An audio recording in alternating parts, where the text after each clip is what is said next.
Everyone, good morning, নমস্কার। ISKCON Radhakrishna.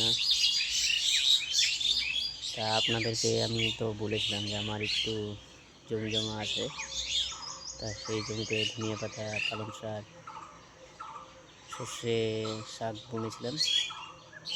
কিছুটা খেয়েছি, আর বাদ বাকিটা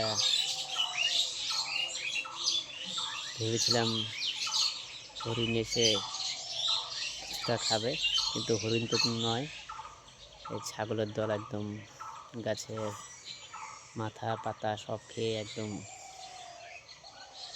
এমন অবস্থা করেছে যে কুত্তাও খায় না। তা যা হোক, একটা গল্পও মনে করে। গোপাল ভাঁড়ের জামাই ষষ্ঠী। তা জামাইতে চৈত্র মাসে এসেছিল গোপাল ভাঁড়ের বাড়িতে, আর গোপাল ভাঁড় এতই কৃপণ ছিল যে এইসব খাওয়ায় বিদায় দিয়েছিল, আর কোনোদিন জামাই এসেনি। তা গোপাল ভাঁড় আর কৃষ্ণচন্দ্রের রাজার তো গল্পের কথা মনে আছে। আর এটুকুই একটা ভিডিও বানালাম, ভালো লাগলে লাইক করবা, কমেন্ট করবা।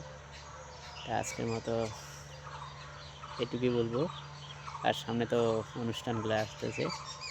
তা যা হোক, প্রত্যেকে all take, tata, good day.